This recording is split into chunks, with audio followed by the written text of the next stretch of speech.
Captain, we're being approached by a small craft. What's the nature of the craft, Zulu?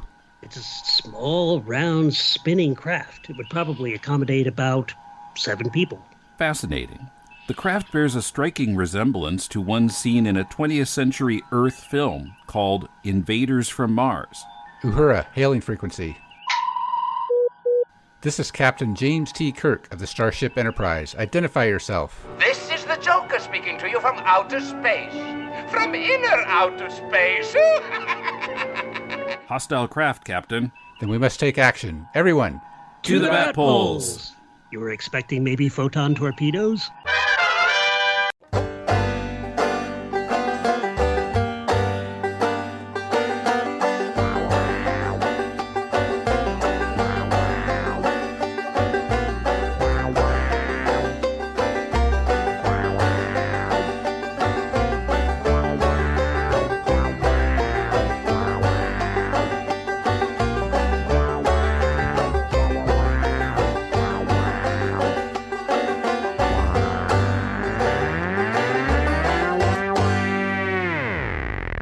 Welcome to the Bat Poles, where no crime fighter has ever gone before. This is Tim in Tokyo with my brother Paul in Hanover, New Hampshire. How's it going, Abe? And once again from Des Moines, Iowa, where that which survives is mostly corn and soybeans, our childhood friend Kyle. hello. Yes, and we say that, Tim says that as a long time Iowan, of course. So Right, yeah, I mean... it's all about the love. It's not I'm almost as corn and soybeans as you are. Well, not only do I live in Iowa, I live in a cornfield. Right. Yeah, I went back and listened to our previous Batman Star Trek act off, and we at that time I said Des Moines was a city on the edge of a cornfield, and you said that was literally true. So It is. Yes. So our theme version this time is from, I hope I pronounced this guy's family name right, Bryan Daste or Daste, I'm not sure, but it's a video entitled Batman TV theme, banjo, upright bass, theremin, published to YouTube February 10th, 2015. And I'll link to the video as always, and you can see in the video that Bryan is playing all 3 instruments. And yeah, I chose this one. I've recently rejuvenated my supply of theme versions, and I'm trying to go for the more unusual ones. And this is pretty darn unusual. Yeah, there was a time, Kyle, maybe I don't know how frequently you've listened to the show over the last, several months, but there was a time when the only stuff that seemed to be findable was basically surf or really goth sounding classical versions of, or EDM. Yeah, exactly. So, I know you're not too crazy about the theremin, but I was glad to just hear an unusual instrument and a different take on the theme, or even sounded a little bit different. Like he took some liberties with it that I thought were okay, considering how many times we've heard it the old-fashioned ways. Yeah, I'm a bit of a fan of bluegrass, influence from my mother. And so when I saw the banjos, I had really high hopes. But to me, theremin does not go with banjos. It should not be with banjos. And so from that perspective, I was a little bit disappointed, but I do acknowledge that the artist was very talented. And from that perspective, it was good. Yeah. And we definitely don't need more surf. Matter and antimatter don't mix, right? Yeah, I mean, there's if I wanted to, I could just find a surf version of the Batman theme for every episode of our podcast, because there are so many of them out there on YouTube. Yeah, eventually we'll go crazy and we'll just be playing surf versions of it on kazoos for the rest of the show's run. And I suppose that's partly because, like, the Ventures did a version, and there are a lot of, like, surf bands that are covering the Ventures cover of the Batman theme. And I imagine it also has something to do with the Batman Joker surfing contest in season 3. Probably. Although I wonder what's up with Japanese fans of surf rock, because it seems as though 2/3 of the population of Tokyo is actually in a surf rock band. Not quite that many, but there are a lot of the Batman. There do seem to be a lot of Japanese surf rock bands.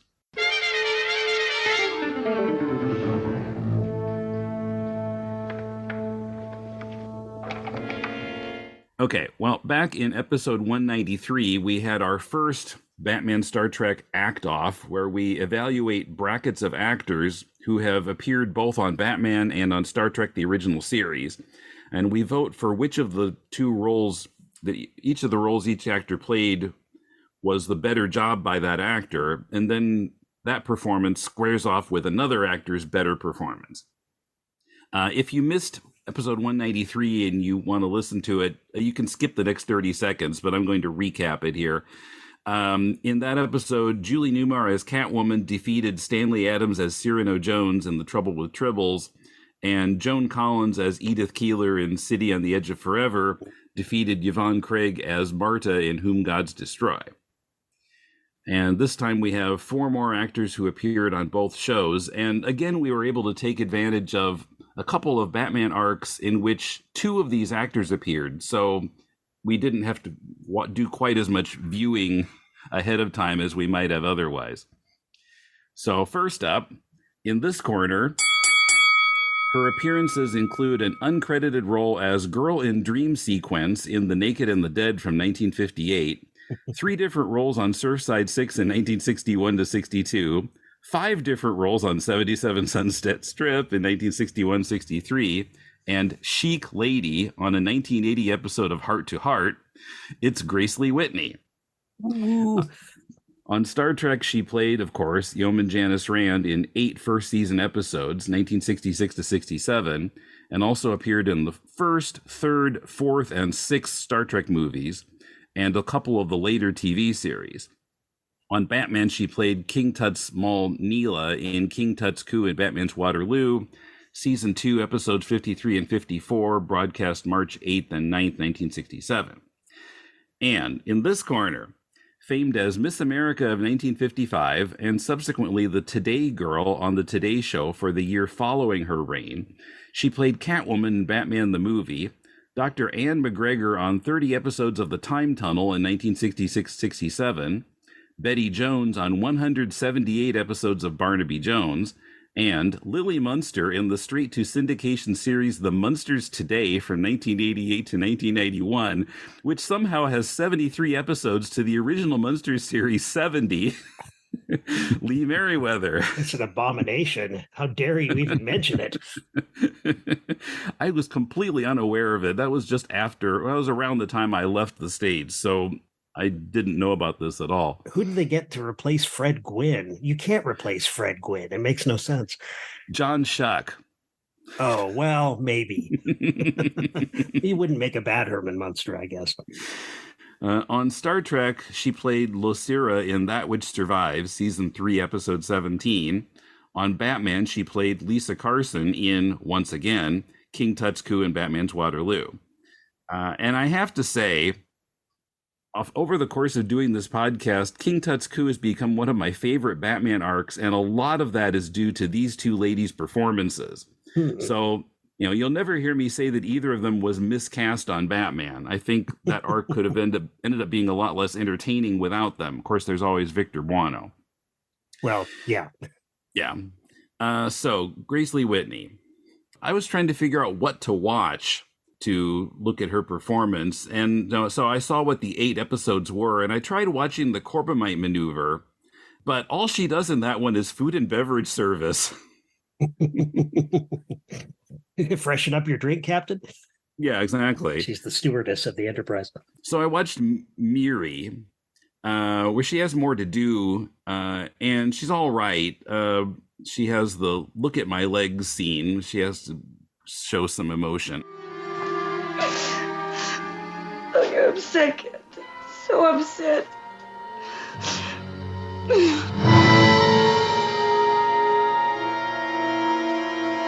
Back on this ship, I used to try to get you to look at my legs.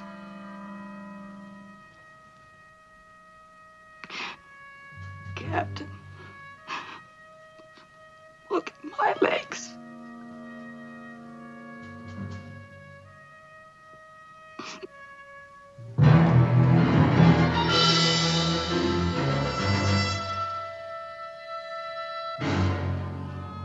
I know what did you watch of her Star Trek work, Kyle? I watched a couple of the early appearances of her in the I think it was episode 5. I forget the name of it. And then I watched a few other episodes, and I found myself sort of skipping through to get to her parts. Mm. And then I had the brilliant idea of, hey, I wonder if somebody has put together a Janice Rand compilation on YouTube. Oh, and probably. Sure enough, I found one. So it kind of, what I found kind of focused more on the movies, but it did show some of her original work on the original series. And so, yeah, that's what I watched. Okay. So I didn't watch I don't even remember her from the movies, and I didn't go through the movies this time around. What did you notice, Kyle, about her? Does the character grow at all? Does she have more to do than serve drinks, as she sometimes, got cornered into doing in the original series? Yeah, she definitely had more significant roles in the movies as she had a higher rank within the Star Trek universe. Mm-hmm. The one of the things I noticed about her, especially in the 1960s work in the original series, as well as Batman, it just kind of struck me. I don't know if you guys noticed this or not, is there were a lot of scenes with her in it with just her facial reaction. She didn't have any lines. It was just her facial reaction, like in the Batman episodes of, sort of a jealous person, or in the Star Trek episode I saw was where Kirk was split into two Kirks during a transporter accident. And so the evil Kirk attacked her, and Right.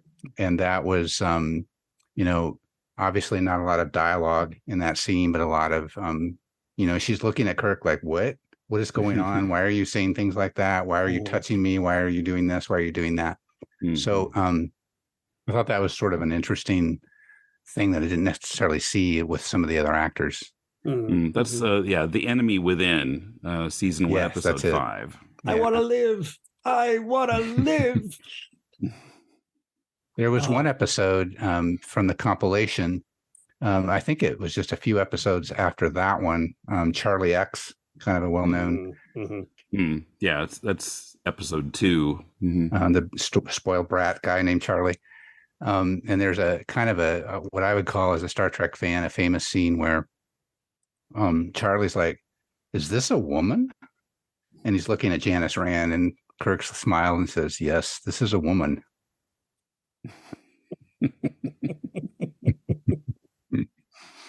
Okay.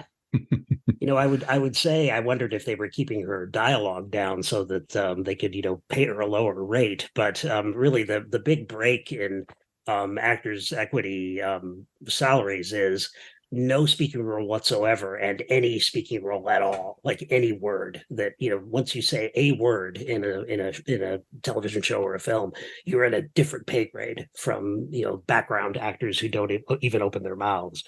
So she was never completely mute, right? She had a lot of reaction shots, right, but she always had at least a few lines to deliver. Well, and on Star Trek, and I think it's not just her, but a lot of the beautiful women on the show, there's always this lens filter. There's all this kind of blurry, glowing, like, oh, she's so beautiful. But glamour shot. Yeah. Right. Yeah, just smear some Vaseline around the edges of the lens, and that's what they used to do. But I'm sure they had their, fancy filters by the 1960s. So yeah, Paul. Well, I agree with you about the King Tut arc. Batman, she really has a lot to do. She does, a lot of reacting, as you say, Kyle, because she's incredibly worried and angry about Lee Meriwether's presence in King Tut's entourage, and would like to try to get rid of her. But she actually, the character is allowed to do something about it, to the point where, she and Lee Meriwether's character, kind of team up in the end, more or less. There's still some enmity between them. But she strikes me as being she's playing working class, Like, she just ended up in this mess somehow. She decided she was going to be, a member of this gang. And then it turned out she has to wear like, a harem outfit and has to wander around behind King Tut while he picks up other women and, tries to make them his queen. And it's like, this is not what I bargained for. And the facial expressions she delivers are really, sometimes they're, really important for the character rather than just the reactions that, she's limited to in Star Trek so frequently. So it's like she's getting across her disgust and she's almost like holding her nose at some points. So yeah, she's very funny. Listen, kid, you want out of here, right? Of course I do. I know my father will send the ransom money, but I'm not so sure King Tut will release me. Knowing what kind of think he is, I'm positive he'll grab you and the loot. You're going to help us? Frankly, Robin, I don't give a darn about you, but I want her out of here. King Tut may be fat, lazy, and extremely rude, but he's all I have. And with her here, I don't even have that. Yeah, I think she's one of the more interesting molls of the whole series. She actually does things. She actually has motivation. She's not just kind of sitting around, with the villain giving her furs and stuff. Yeah, and she doesn't just break away from the criminal and, run to Batman's side like, what's her name in the Zodiac crimes? Terry Moore. Venus. Venus, yeah. Right. She actually kind of throws a monkey wrench into the works of Tut's plans, which is, kind of that makes it a really unique arc, but also gives her a pretty meaty role. I feel like she's a really talented actor, but she never really had any starring roles. No, and I don't remember why she was dropped from Star Trek. I think it might have had something to do with her behavior offset or something. Maybe I don't really know, but it's too bad because I guess the way that she ended up in the Star Trek movies was because she somehow found her way onto the convention circuit, the Star Trek convention circuit at some point in the maybe the late 70s, early 80s, and met some of the other members of the bridge crew again for the first time in years. Yeah, and, where did I hear that story? Somebody had run across her. One of the other cast members had run across her and told her, she had no idea. They told her like fans were asking for her at these conventions. And so she started going to them. I think that was probably in the 70s. Here it is. I found something on Wikipedia, which is probably, I think it's pretty well documented here. This is a Wikipedia page for Grace Lee Whitney. She returned to the Star Trek franchise in the 70s after DeForest Kelley saw her in the unemployment line. DeForest Kelley. And told her that fans had been asking for her at conventions. So then she received a promotion to Chief Petty Officer. Her character did in Star Trek The Motion Picture, and then appeared in Star Trek 3, 4, and 6. And was Lieutenant Commander Janice Rand by the time we got to Star Trek 6. Which I'd love to see again. That was actually a really, really good one. Page that I just found, scholar.lib.vt.edu. It says she believed that her drinking problem contributed to her firing. I see. Probably because Kirk wouldn't stop looking at her legs when they had those ugly leprosy, scars on them in the Miri episode. All right. So which of her performances do we prefer here? Well, the only memorable one really for me is her performance in Miri, because that's kind of the only strong evidence we have that she was being built up as a kind of love interest for Kirk. I'd heard that before, but you almost wouldn't know it from watching other episodes that she appeared in, and she really wasn't in all that many. But there's some tension there, and clearly there's some mutual appreciation between Kirk and Spock in the Miri or Kirk and Spock. No, that's a completely different story. Between Rand and Kirk in that episode. But I don't know. I think I'm going to have to go for her appearance in the King Tut arc, just because she has so much more to do, and she does interesting things with it. She's she's comic, she's doing comedy relatively broadly, but she pulls off a character that she really doesn't have a great deal of such material to hang on to in Star Trek. Yeah, I mean, I think maybe she makes a bigger impression than you might expect with the amount of stuff she actually has to do. But yeah, that performance has become really memorable for me, even though I watch it like that. Is that all she's in here? I thought she had a bigger role. But yeah, I mean, I love her as Neila. I have to vote Neila. You guys have convinced me. I think that in a previous podcast that we did together, I talked about the bias of original, and you kind of have tend to prefer the original, and people know Grace Lee Whitney as Yeoman Rand, and so there's that bias for me. Plus, obviously, a lot more performances within that character. But what you guys have said today have convinced me, and for sure, it was an excellent performance within the Batman arc. So I'll go with you guys. Okay, awesome, great. All right, but just in her Star Trek defense, she does bring continuity to that role. Maybe it's not very exciting continuity, but she's definitely still the character is still pretty solid. Yeah. Edward and Alphonse Elric, as a result of attempting the forbidden act of resurrecting their mother with alchemy, have paid the price. Edward lost an arm and a leg. Alphonse lost his whole body, his soul now attached to a suit of armor. Together they search for a way to make their bodies complete again and uncover a deadly plot by their country's military rulers. That's the concept of Hiromu Arakawa's Fullmetal Alchemist, one of the best manga ever made. Tim and Patrick are rereading Arakawa's masterwork in search of interesting sound effects, translation errors, goofy humor, and, oh yeah, a great story. The podcast is The Law of Equivalent Exchange, a chapter-by-chapter look at the manga Fullmetal Alchemist. New episodes every other Monday, wherever podcasts are found. What are you willing to exchange? Sawate. My name is Stella, and I am the host of Batgirl to Oracle, the Barbara Gordon podcast. Batgirl to Oracle is a podcast dedicated to Barbara Gordon, the first woman to hold the mantle of Batgirl for an extended period of time, roughly 1967 to 1988. The goal of Batgirl to Oracle is to examine the character's history from her first appearance as Batgirl and continuing through her tenure as Oracle. Each episode looks at a vintage issue of Detective Comics or Batman, as well as other books like Justice League and Freedom Fighters, and modern issues of Batgirl and Birds of Prey. I also keep track of news involving Batgirl and other members of the Bat family, and I have a revolving series of segments like Babs in the Tube, which highlights appearances of Babs in TV and film, Shipper Spotlight, which looks at a variety of comic and pop culture couples, gives their history, and determines whether they are hot or not. Reading with Stella, which could be described as an audio drama, or just me reading a book that relates to Babs or doesn't, and of course, the mainstay literature recommendation. I have been blessed to interview writers Scott Beatty and Chuck Dixon on their Batgirl Year 1 work, Brian Q. Miller on his Batgirl run, Dwayne Swarzynski and Christy Marks on their separate Birds of Prey work, and the creators and actors of the Batgirl Spoiled, the web series. I hope to interview more creators and actors in the future.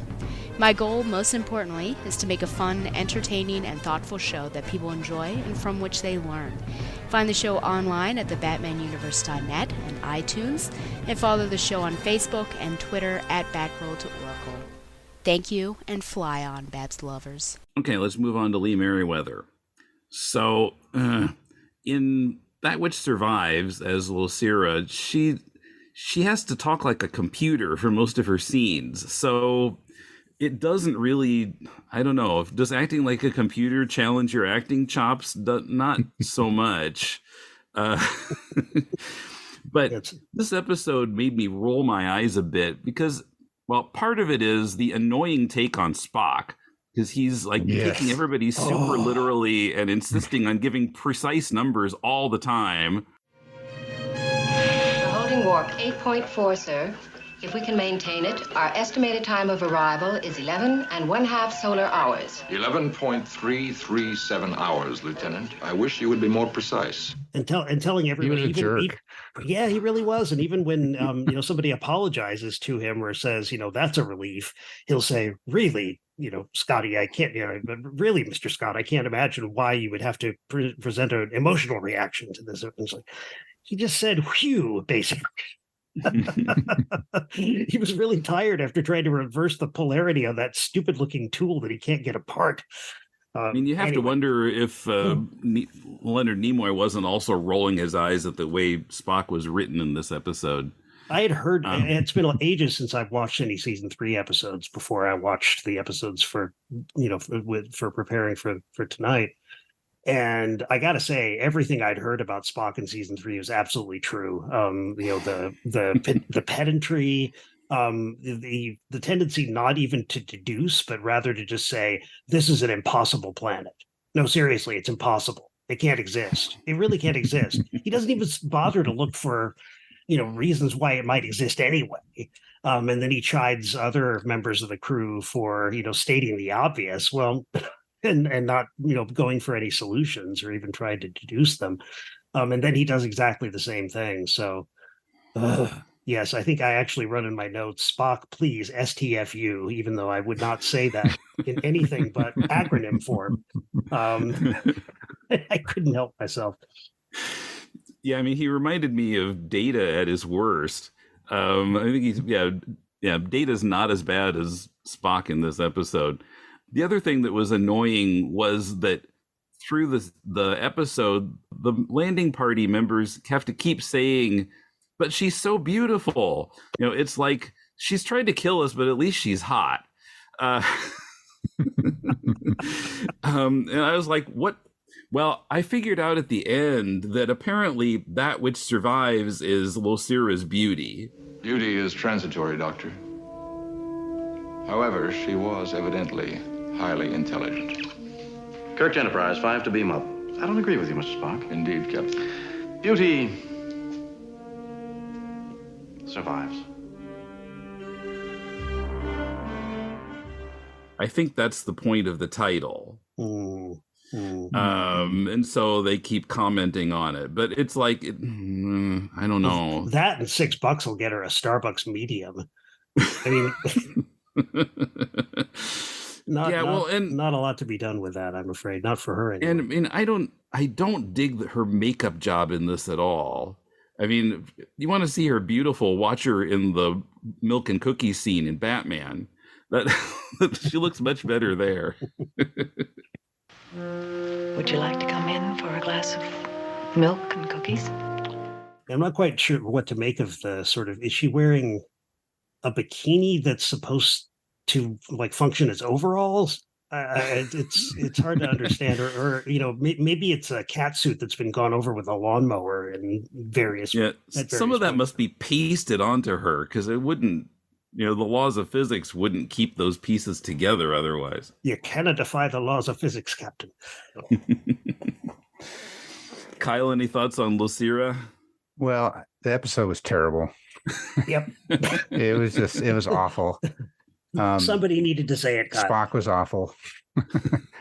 I did think, though, that she had a good performance. I thought that her role gave her an opportunity to show sort of multiple facets of her acting ability. She was strong. She was vulnerable. She was desperate. She was suffering. Who are you? I am for him. I am for Lieutenant Sulu. Don't let her touch you, Captain.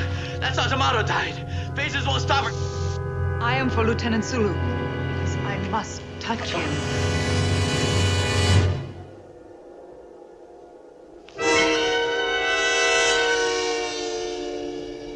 How can you destroy others and not me? I don't want to destroy. I don't want to. Who are you? Why are you trying to kill us? Only Sulu. I mean you no harm. She played a lot of different roles. So from that aspect, I thought that she did a great job. Yeah. I think you're right, Kyle. I mean, there are moments where she starts to blink, like she closes her eyes a little as though she's, actually, as you say, suffering. Maybe because, this, even though she is just a memory bank version of this long dead commander, she seems to be struggling, as they say at the end. I think it might be McCoy or maybe it's Kirk who says that enough of her personality survived that she was actually having like kind of, the program had moral dilemmas about killing, even though that's what she did when she touched them. But we've been prepared for that by the way in which she seems kind of anguished at times, as she's trying to do what it is that she's doing, even when she's not challenged by one of the crew members. She will start to approach someone, and then her eyes will close and she'll kind of back up a little bit. She's clearly trying to create some complexity there and some conflict within the character. So, yeah, I think you're right. Yeah, that's true. Yeah, so I'm having talked about it here. Yeah, I see that there may be a little more to this performance than I took on when I watched it. But still, I mean, as Lisa Carson on Batman, she gets to do comedy. She's bantering with Tut. She's showing anger, but in a way that's appropriate for a comedy show. And then she also gives Bruce Wayne those bedroom eyes at the end. So I think I still have to go with the Lisa Carson performance. No question. I agree. Because the other feature of that episode, I agree with that too. I mean, she is terrific, and they've given her some excellent lines, which she doesn't get in Star Trek, clearly. But nevertheless, she's got to get at least a miniature statue of some kind for making the most out of a poor role in That Which Lives. She's clearly she's practiced ways of making the character a lot more interesting than the way it was written. Certainly she could have just played it robotic all the way through and then had the expository take care of the supposed, challenges that the program was facing, the conflict over, whether to kill or whether not to. I still don't understand though, guys, why she keeps saying, I am for you, Kirk. I mean, why is she for particular members of the crew and then kills them? I mean, is it because she's trying to assimilate their knowledge, or I just don't understand what the because it helps the episode, because otherwise she'd just kill everybody. Right. But when the other people are immune to her, then that makes a way to save the life of the person that she's after. Right. Although it seems like a game played by 4-year-olds right after Pin the Tail on the Donkey. Just stand between the guy you're going to kill and you, and somehow we'll manage to keep you away. Couldn't she just plow right through them? I mean, she doesn't seem to have any superhuman powers besides being able to kill the person whom she's quote unquote for. But so many questions, none of which were answered or even intended to be answered by the script, I don't think. It's one of those episodes that make you question, now, why did I like this show? Yeah, just skip season 3 and you'll remember. You'll remember why you like the show. So yeah, I think we're pretty much agreed on this, that the Batman role, the King Tut arc really blows the other one out of the water, but she did the best she could with very meager means offered to her in the Star Trek episode. Yeah, and that arc is definitely a unexpected gem of late season 2, I would say. Yeah, and it's funny, we've talked about everybody but of course, we're not talking about Victor Buono specifically, but it's amazing that we've talked about so many other actors and so much other business that goes on in those episodes without even mentioning Buono very much, because he's kind of like the icing on that cake instead of being the center of, all of the interesting stuff going on in the show, acting-wise. Riddle me this, my criminal crew. When does a boy wonder rhyme with bubble? When he's in trouble. Wrong! When he's double. Okay, on to the next bracket. In this corner, famed for doing impressions on the same episode of Ed Sullivan that included the first U.S. appearance of some obscure band called the Beatles, acting as Reverend Love on General Hospital, although I couldn't nail out exactly when that happened, because IMDb just says General Hospital, 1963, which is the year that it started, regardless of when the actor actually appeared on it. He was Dr. Fletcher in 12 Monkeys and Iggy in the 1965 Disney comedy That Darn Cat, Frank Gorshin. On Star Trek, he played Bele in Let That Be Your Last Battlefield, season 3, episode 15. And of course, he played the Riddler in 10 episodes of Batman, if you include the tag scene at the end of Enter Batgirl, Exit Penguin. And of course, he was also in Batman the movie. And in this corner, known for her roles as Susie Kettle in 4 of the Ma and Pa Kettle films, starting in 1950 when she was 8. As Terry Williams in 133 episodes of The Danny Thomas Show, or originally called Make Room for Daddy, 1 appearance on Surfside 6, and 5 appearances on 77 Sunset Strip, the running gag of our show, and an appearance as Erica Hughes in 2 episodes of Barnaby Jones. And when we do the Batman Barnaby Jones act-off, watch out Lee Meriwether, it's Sherry Jackson.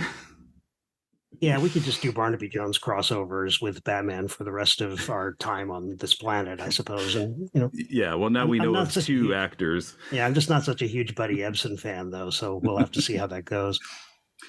On Star Trek, she played Andrea in What Are Little Girls Made Of, season 1, episode 7. On Batman, she was Pauline in Death in Slow Motion and the Riddler's False Notion, season 1, episode 31 and 32. So, Frank Gorshin. Boy, this is as a side note here. I keep finding that the spellings of Star Trek characters' names are not the best way to communicate how to pronounce them. Because Bele is spelled Bele, and I was like, is it Bele? No, so I have to listen to the episode. And Losira was the same way, because if I just saw it written, I would say Losira. But they call her Losira on the show. Mm-hmm. So... anyway, Bele. So he's now, of course, not as manic as the Riddler. It's more of a slow burn. He does have a few explosions of anger, but it's more, usually more just a kind of a quiet sternness, I guess. I mean, it's not a bad performance in another episode that has its faults, but... I will not return to Sharon. Captain, you must guarantee me sanctuary. He cannot help you now. You are lost, Loka. You're on the way to judgment and to final punishment. Stop it. Not this time, you evil mound of filth. Not this time. My cause is just. You must help me. All of you must help me. Oh, the old cry, pity me, pity me. Everywhere he's gone, he's been helped to escape. On every planet, he has found fools who bleed for him and shed tears for the oppressed one. But there is no escape for you on this ship. This is your last sanctuary. Kyle, how did you feel about Bele? Well, I just would start by saying if this were the NCAA tournament, this would be like, Frank Gorshin is the number 1 overall seed. So Duke versus like Minnesota, 16 seed Minnesota, College of Barbers. Yeah, I mean, it's Frank Gorshin. Right. This is such a well-known episode, and it really just sort of highlights the, race and racial tension of the time, and really puts that sort of at the forefront of this. It's kind of entertaining, I guess, the fact that, they have a black and white face, but they're opposite black and white. And it's like, how did you not know that? You're looking right at us, and you didn't know that we're different races. Yeah, I mean, I picked it up long before the crew did. Yeah, right. I don't recall this specifically, but I can imagine at least, a Spock brow rise at the realization that they are different races. Mm-hmm. Yeah. There's some folk song that it reminds me of that's, that half the people were like orange and the other half of, the people were green, and they hated each other because they were a different color, but they were exactly the same underneath. And that's kind of what we're getting here, is just the arbitrariness of Dr. Seuss's Sneetches. Yeah, exactly. Of the arbitrariness of racial prejudice is being emphasized here by just the switch of the black and white. Yeah, I mean, I guess it's like this is what season 3 does with racism. Might be one way of framing it. About Gorshin, I guess I was expecting him to chew the scenery the way he did as the Riddler, and he didn't. And that because Kyle, did you see the Let This Be Your Last Battlefield episode before he had ever seen Gorshin on the Batman show, or did you see them the other way around? Batman first, and then probably Batman first. Okay, yeah. Okay. Because I'm wondering, what the reaction might be to Gorshin if you had seen him just as Bele first, and then moved over to seeing him really, chew the scenery and take gigantic chunks out of it, like he did on Batman.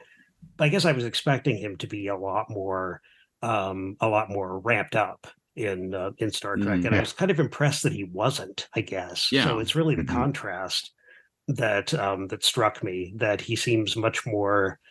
He seems, reasonable, but it also he seems so reasonable at moments that then it becomes unexpected when he goes off the rails, when he tricks the Enterprise crew into thinking that he's going to go along with them and follow the Federation rules and law, and then takes control of the ship. So that character really needed to be underplayed in order for those turns and twists to work. So I would not say that it was better than his Riddler, excuse me, God help us all, his Riddler performances, because I love his Riddler. I think his Riddler is like the scariest, most hilarious villain simultaneously that has ever been presented in a live action Batman film or show. But I was still pretty impressed by what he was able to do with the script in Star Trek. Yeah, I agree. It was really shows his versatility. Yeah, he has a lot of range that he doesn't. He's great in Batman, but he doesn't show that kind of range and sense, kind of subtlety. I would imagine that Batman was probably more natural to him, and the Star Trek performance perhaps was less so. That makes sense. Yeah, I'm not sure, but although he did so many impressions that I've never seen. I would love to watch just a few hours of his various impressions. He clearly kind of had to play in every possible direction in order to do impressions. Yeah, there's certainly some of that on YouTube. Yeah. So without that, without any knowledge of that, I feel a little bit suddenly kind of under researched, but I do. It does feel that that's completely natural to him to go completely off the rails the way that he does on Batman. Yeah. So under Riddler in my notes, the first thing I wrote was, I mean, come on. There's a reason the Riddler was one of the most beloved villains of the series, and the crazy laugh, and he went from mumbling to screaming in seconds. It was, and then back to mumbling. It was really interesting performance. Coming up, the last reel in our dizzying drama starring the boy wonder going down. This time, no whimsical dummy, but the real thing. You low-down fiend, what's the point of all of this? Comedy, boy wonder. Light-hearted comedy to accommodate a connoisseur. Riddler, this life of crime has finally softened your brain. Yeah. And then they had to keep giving him new things to do, right? Because he was like feeling confined. So he gets to be Charlie Chaplin in Death in Slow Motion, right? And does a good job of that too. By the way, I wanted to insert a couple complaints about Let That Be Your Last Battlefield. So after he takes over the ship the first time, I didn't understand why. Next thing we know, like Kirk is having coffee with him. Okay, well, you tried to take over the ship, but whatever. Now you let us have it back, so yeah, we'll just sit in the lounge and have coffee with you now, until you try to take over the ship again.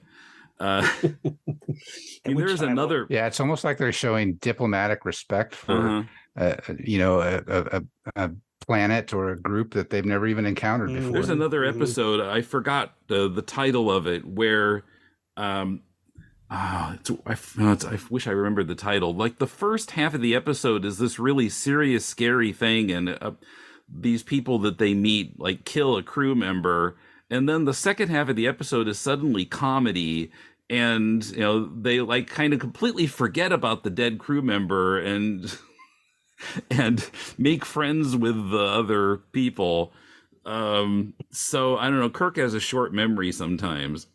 The other thing was the end of this episode. I felt like there was too much telling and not enough showing. I mean, we have, the two half black, half white guys running, kind of jogging around the Enterprise. I mean, they look like marathon runners. They don't look like one person chasing another one. And then these like superimposed images of burning buildings. I'm like, well, so what is that supposed to be, like the war that destroyed their planet? Or maybe it's a metaphor. They're running like a house of fire. Oh, right. Yeah. Okay. And Spock is just kind of narrating their running around the Enterprise, and we do see them, of course, but and then they both beam down to the planet, and of course we don't see any of that because budget, I suppose. Right. And so that only gets explained in dialogue. So yeah, it was kind of an unsatisfying ending, I thought. And what do they hope to do on the surface of the planet anyway, with everything destroyed and nobody else there? I just want to know, I mean, if they've really been chasing each other for 50,000 years, couldn't they last a little bit longer running around after each other in the Enterprise? They look like they're going to die of like cardiac arrest almost immediately. It's like Sanford and Son. It's the big one. It's the big one. Yet another episode another series crossover.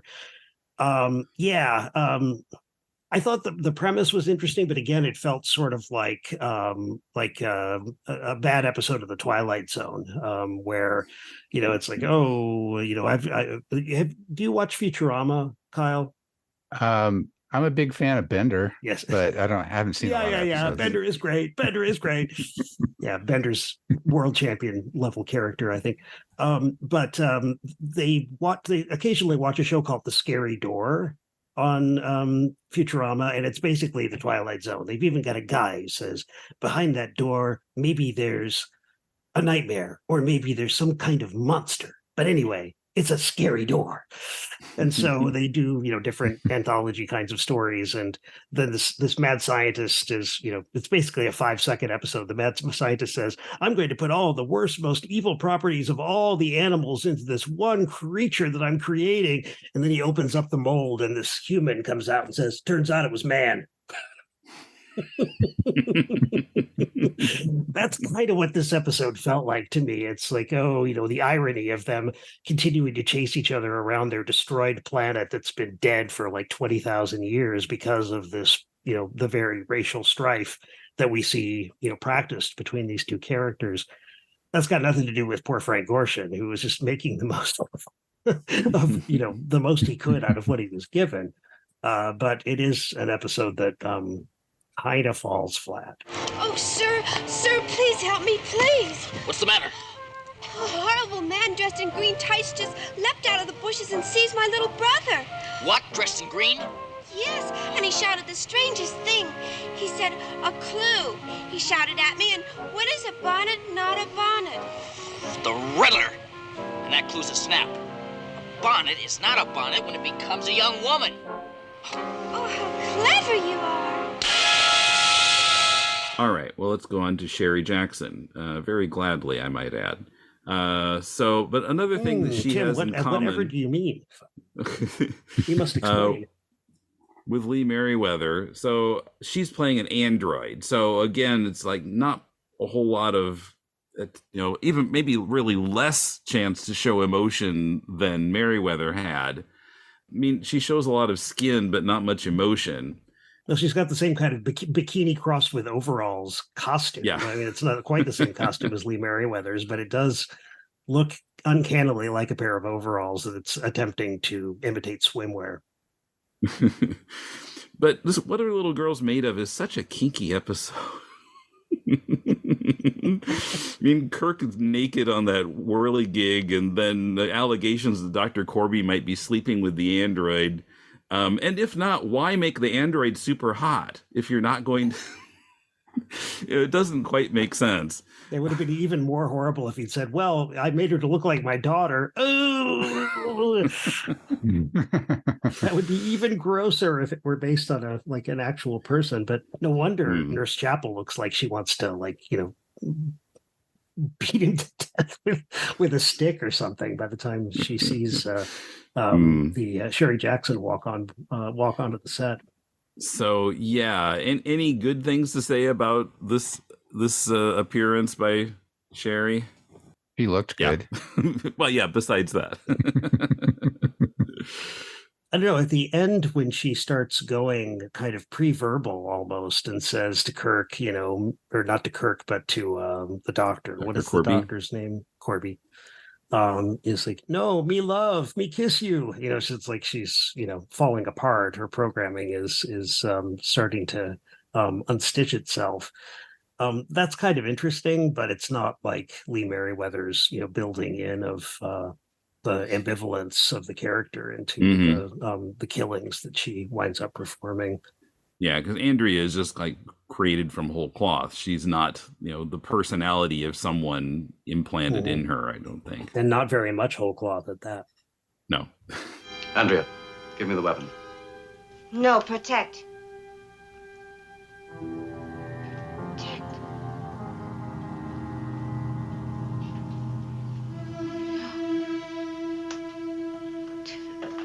To love you.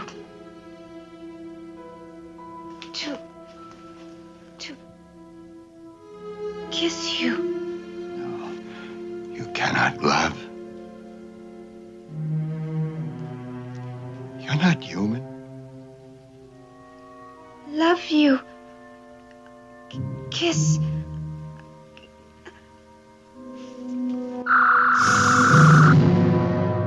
So for the benefit of your audience who don't know, my profession in real life is working in IT.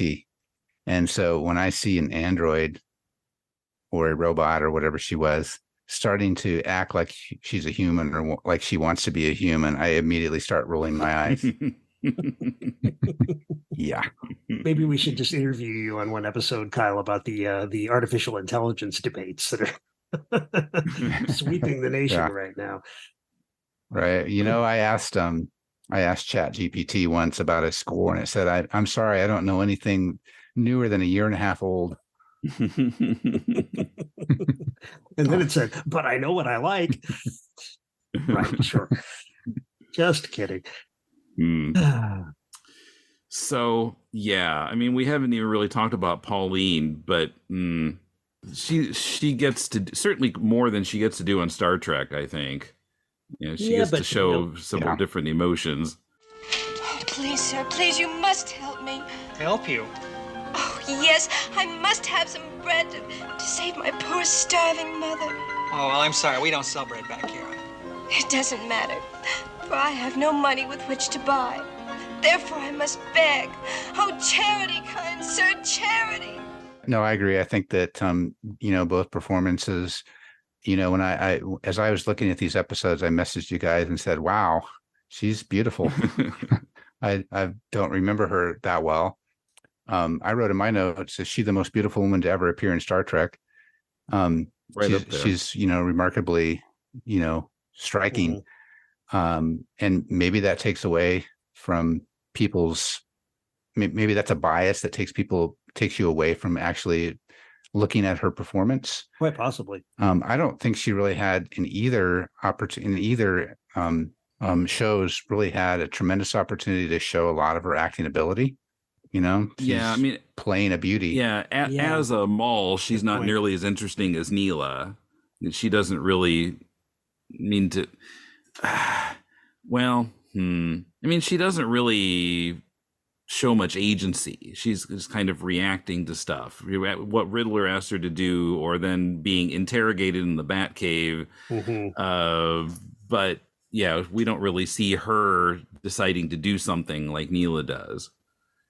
Right. I mentioned to Tim right before you came on, Kyle. I was going back over a few minutes of Death in Slow Motion, the first episode of the Riddler arc. And, what Jackson basically is doing is, she dresses like a character out of Little Abner, Dog Patch with the torn up dress with the patches all over it. But of course, it's a mini skirt. It's the tiniest torn up dress you could possibly imagine. And she's standing there in high heels with one leg forward, like she's posing, most of the time.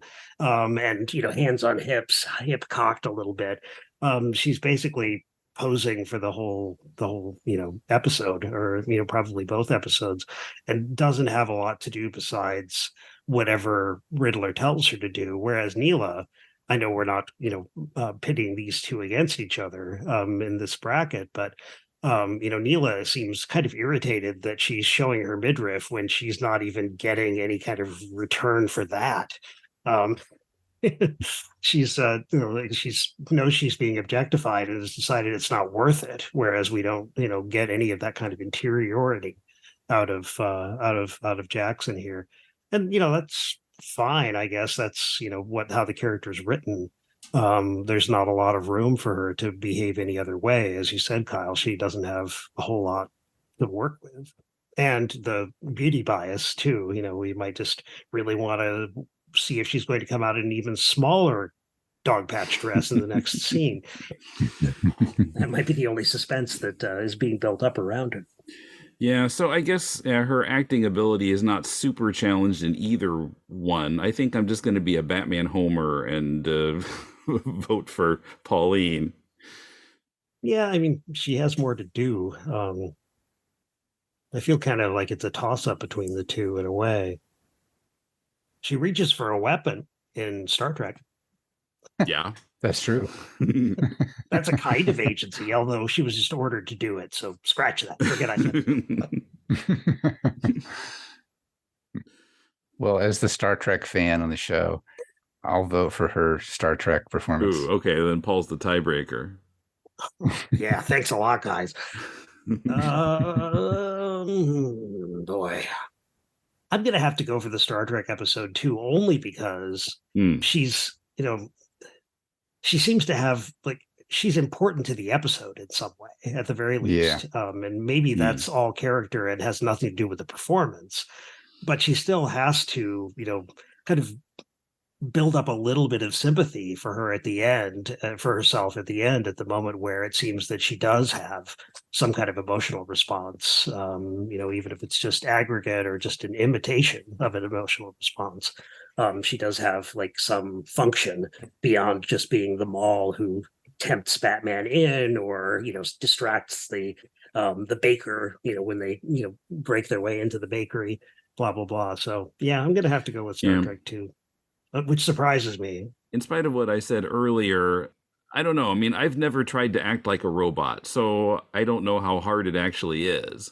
That's a good point. It might be a more difficult acting job than I'm giving it credit for. That's a good point. I think we're kind of dismissing that.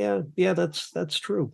I mean, she really does a really good job of staring blankly into space, which can't be that easy, right? Because the human eye is always, jerking around looking at something. It can't help itself.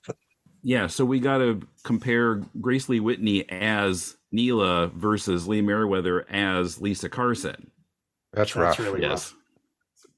I thought you were going to say Sherry Jackson. It's no contest. Let's make them arm wrestle, and I'm afraid Sherry Jackson would end up with a sprained wrist.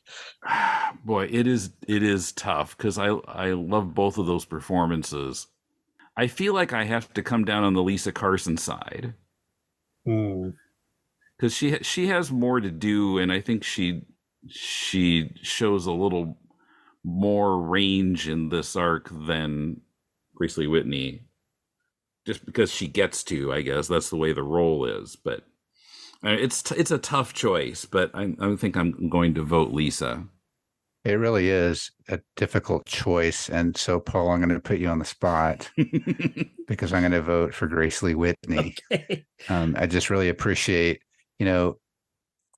she's an icon really in Star Trek history, and as evidenced even by what you guys were talking about the Star Trek conventions and the fans' love of her.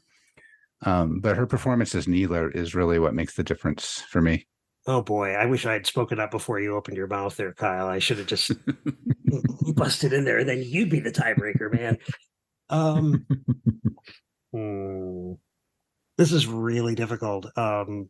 But I think that I'm going to lean toward Lee Meriwether on this one, if only because when Tim mentioned the range of her kind of character arc just within the two episodes, I realized that he's he's right. She is really ticked off and does a lot of eye rolling, and even thinks about, we actually kind of see the gears moving as she's trying to figure out exactly how she's going to get around King Tut. So she has to think through, okay, this didn't work, so I'm going to try to call my father, but that didn't work, so I've got to try this other strategy.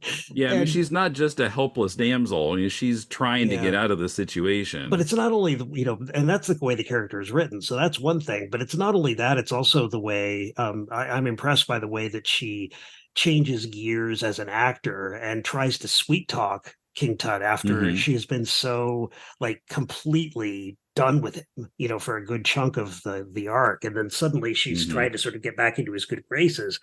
But it's like she has to do that in a way that's seems, rather than being saccharine, it has to seem sincere, because she has been so dismissive of him for such a long time that she has to really play it sincere, or it just won't be convincing, or it won't have much effect on him. At least that's kind of what it feels like she's trying to do. And then she actually is able to kind of, and not coyly either, or in a way that seems overtly seductive, to be seductive in a kind of natural way with Wayne at the end, with milk and cookies, baby. That's it's relatively convincing without being melodramatic or pat. So yeah, as much as I love Neila and think that Grace Lee Whitney really hits it out of the park, she just happens to be in a really tough bracket in this case. So I'm going to have to go with Meriwether.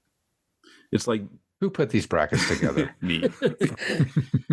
Yes. I mean, it's like being in the same division with the Tom Brady Patriots. Yeah, and I'm still thinking about Minnesota Barber College. I really like that as a. That's how far apart the brackets really are. Okay, so Barber College. Gorshin is Riddler versus Sherry Jackson is. What did we say was the winner there? Andrea? Yeah. You guys both voted for Andrea. Yep. So yeah, Riddler versus Andrea. You see how I did that? I broke the tie with Kyle and then with Tim the other time. So well, I made the comments earlier about this is like, a 1 seed against a 16 seed. And I would like to point out that in the 2023 NCAA tournament, a 16 seed, Farley Dickinson, defeated a number 1 seed, Purdue, in the first round of the NCAA tournament. So it is possible. It sounded like, but not today. Just for a second there, Kyle, you sounded exactly like Spock. It is possible, but not today. Yeah. Well, as I said before, I mean, come on. Yeah, I'm voting Riddler. That's unanimous. Riddler. Yep. Okay, great. Well, yeah, this is fun as always. So I'm thinking to make it work out easily mathematically, we need to have a total of 16 actors. So that means we're half done with this kind of round of it. And then we'll have the winners square off against each other. Or, I don't know, I'm thinking about ways to do this. Side note, we could mention that Ted Cassidy, who's in What Are Little Girls Made Of, is also on the list because he had the Lurch cameo appearance on Batman in the Penguin's Nest. We can't really dig into that, though. I mean, there's no character arc for Lurch sticking his head out the window for it's not one that we can include. So yeah, I have found a total of 27 actors who appeared on both shows, but in some cases, one of the performances was so minuscule that we can't really do a comparison. Like Terry Garr on Batman.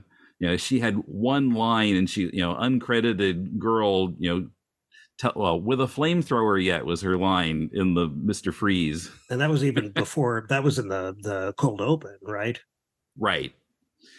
Yeah. Blink and you'll miss her. She has a big role on Star Trek in episode titles escaping me right now. The one that looked like it was going to be a spinoff that didn't happen. Oh, Gary 7. Yeah. So I'm going to link in the show notes to the blog post I did before, which I have updated thanks to some listeners pointing out additional actors. link to it from the show notes of this episode so that you can find it easily. It's still, it's on the blog, but it's buried a little bit now.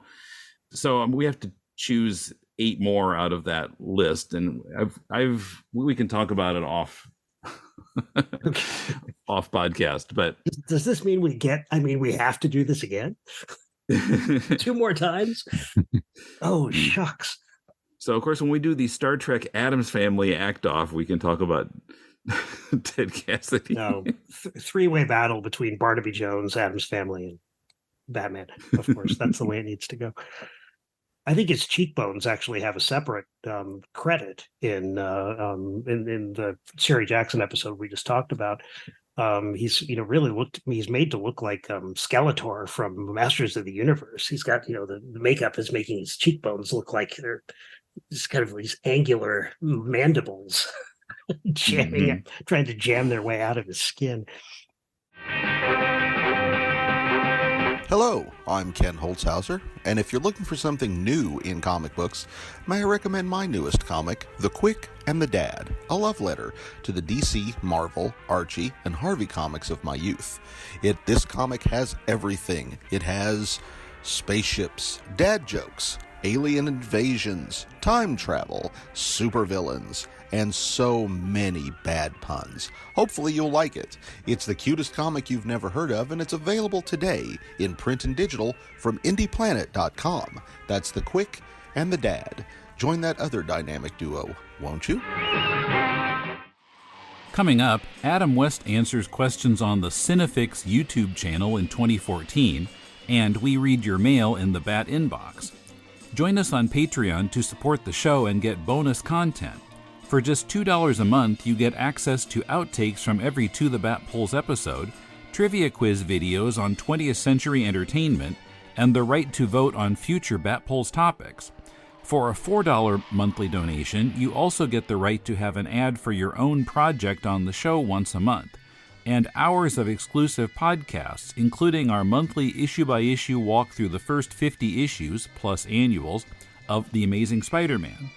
So go to patreon.com/DconComics and select the level of your monthly donation. Thanks for listening, and thanks for your support. So we did some research about Batman. I wanted to ask you about some of the stuff that we found, if that's cool. Mm-hmm. One of the things we found out is there are actually 5 different Batmobiles that were used over the course of the series. No. No? Untrue, because I think you'll probably then surmise from that I wrecked a lot of them. Well, that was going to be my follow-up question, is did you keep any? I think we had 3. 3? Yeah. Okay. So one of the other things we were looking at is before Burgess Meredith was the Penguin, Spencer Tracy was actually offered the role. Who? Spencer Tracy? Wow. Pengy baby. The rumor is supposedly he would only do it if the Penguin were allowed to actually kill Batman at some point in the series.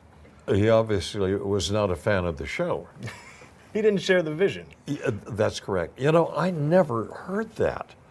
Really? No. And Burgess was so beautifully cast. Yeah. So the show was really popular when it was on, obviously, and a lot of the A-list Hollywood people wanted to be on it. And there were a number of really cool cameos that happened on the show. What was one of your favorite cameos? We had those wall walks, which Batman and Robin were climbing the wall, right. And somebody would pop out of the window. Yeah. That was one of my favorite things, because I didn't want to know from time to time who it would be. Yeah. And when Sammy Davis Jr. or someone popped out, I could have a suitable reaction. Right. You're rehearsing in there, are you? That's great. So you wouldn't know who would pop out. Yeah. I sneak really people like, in there. Yep. I like to play the moment, Clint. Okay. Bat Inbox. First, regarding our Batman in the UK episode, we got this through our blog at tothebatpolls.libsyn.com from Chris Selby.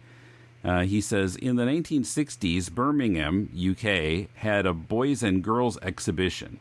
In March 1967, they featured the Batmobile. As a 9-year-old fan, I was so excited to see it, but the disappointment of what I was presented with has scarred me for life. Memory says it was an American car of some unknown make with various red labels stuck on. Awful. Luckily, the 1968 exhibition had the full-sized Fab 1. So, I mean, Batmobile number 1, I guess. Wow, that would be scarring. I thought the flocked Batmobile we saw in Des Moines, Iowa at the auto show. At least terrible. it was a freaking Batmobile. Yeah, it did have a red decal on it, but it was the correct one. The Bat. Okay, let's see.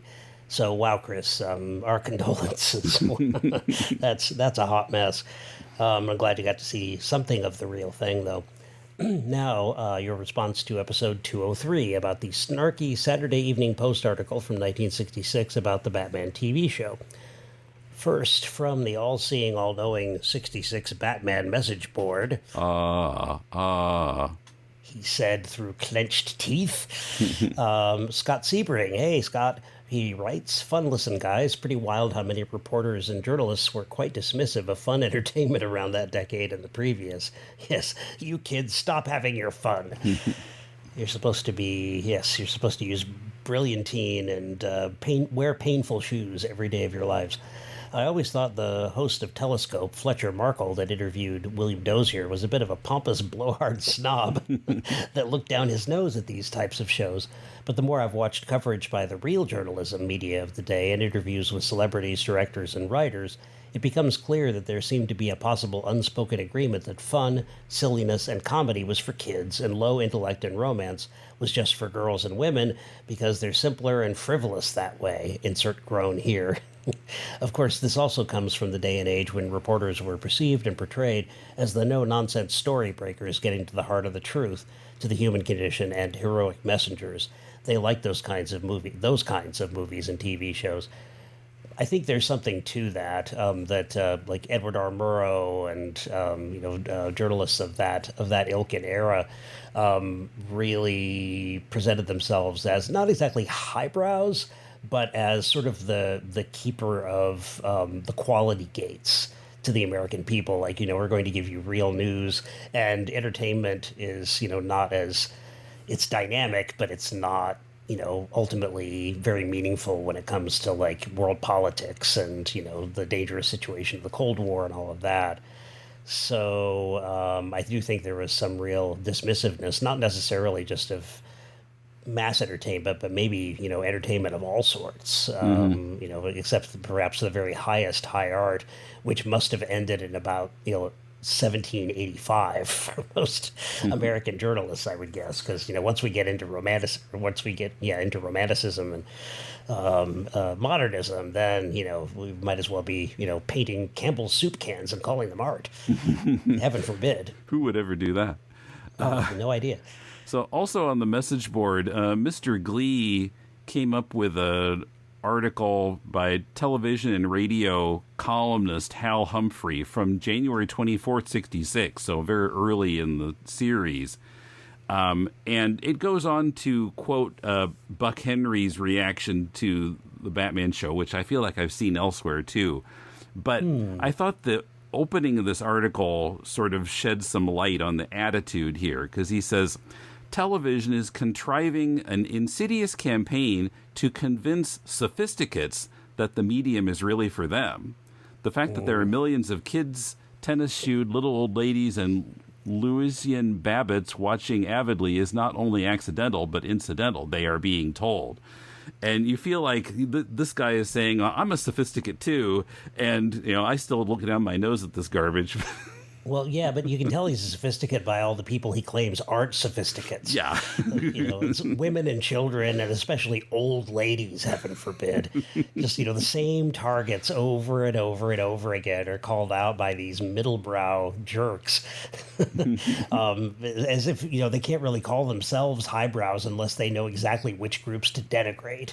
It's not as though they can, claim themselves as highbrows unless they know who the bad guys are here. Mm-hmm. The dolts who are going to consume this stuff whole cloth.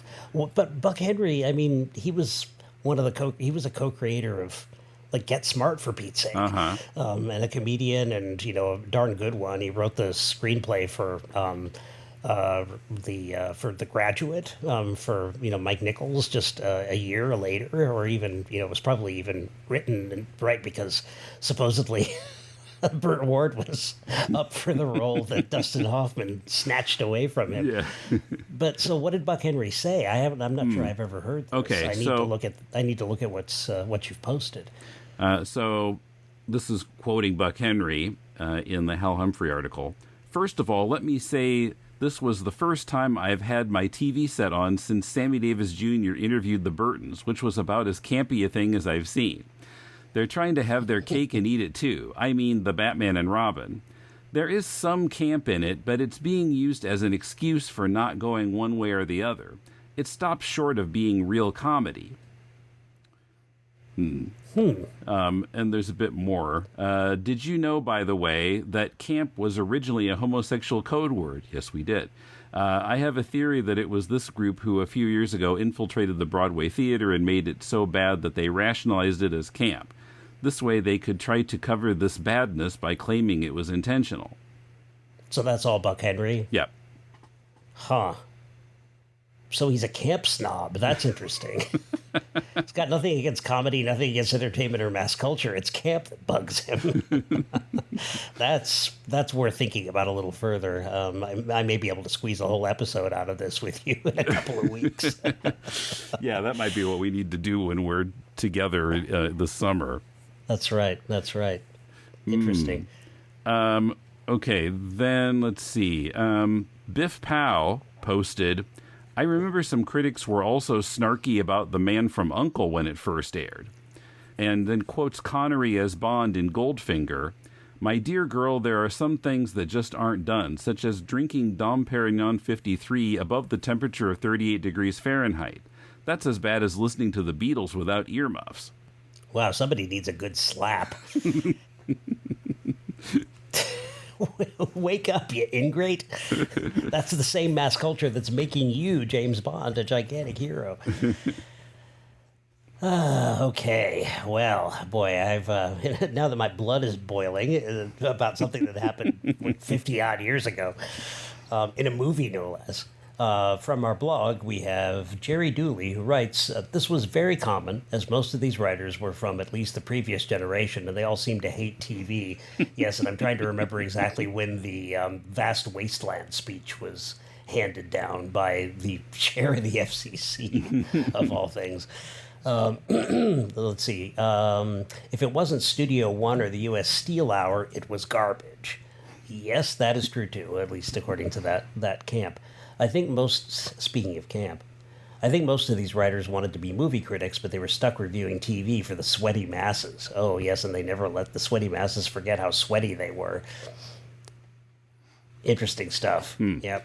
So the speech you just referred to, Vast Wasteland, Wikipedia says it was a speech given by Federal Communications Commission Chairman Newton N. Minow to the convention of the National Association of Broadcasters on May 9th, 1961. Mm-hmm. Yes, so that rhetoric had been around for a while. The TV was trash. And, all through the 50s, there were complaints and worries about all the Westerns that little kids were watching and, learning more and more about how to shoot good guys and bad guys, or just seeing it happen over and over again in Westerns. That was considered like the trashiest of the trashy and the violentest of the violent at that time. So there was a big build-up to this Vast Wasteland speech. And by the way, Minow just passed away, I think, in the last couple of weeks. Oh, wow. Interestingly enough. And of course, he was remembered in the New York Times as, presenter of or author of Vast Wasteland speech. That was the headline. So, everyone, thanks for your mail. Remember, you can write to us at vatpoles.deconstructingcomics.com. And next time, one of the co-winners of the Patreon vote that we had for topics a few weeks ago, we're going to dig into the life of Commissioner Gordon himself, Neil Hamilton. We're going to try to come up with a contest for another Doe Prize, because I think it's about time. We've threatened it / promised it a few times over the last few episodes. I think the time has come that we've got to, dust off the non-existent prizes and get them ready for, a little show ponying. What's my prize? Nothing. Dope. Exactly. We've got a budget, a billionth of the size of Dozier's, and we're just as stingy about it. Okay, so we'll be back in 4 weeks here at the same Bat RSS feed.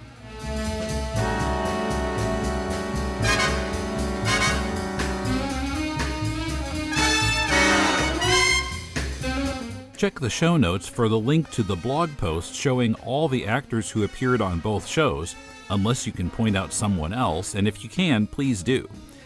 And the YouTube video of the banjo, upright bass, and theremin version of the theme, as well as the 66 Batman message board thread that we read from in the Bat inbox. If you'd like to drop us a line or recommend any Bat audio that we haven't used yet, let us know at batpulls@deconstructingcomics.com. You can also use that email address to make a donation to the show through PayPal. You can also comment on the thread for each episode and each script at 66batman.com/forums or on our blog at tothebatpulls.libsyn.com. We're on Twitter at Decon Comics and on the Deconstructing Comics channel on YouTube. You can hear outtakes from this and every episode of To the Bat Pulls and vote for topics for future episodes by supporting us at patreon.com/deconcomics. You can also help us out by shopping via deconstructingcomics.com/Amazon, by sharing our episodes on your social media, and by subscribing to the show on Apple Podcasts or wherever you listen. And spread the word. Let all your friends who are Batman 66 fans know about the show. Next time, we look at the life of Commissioner Gordon himself, Neil Hamilton. Being on Batman was the end of a long and interesting career as an actor, and we'll discuss the highlights and lowlights of his career. See you next month.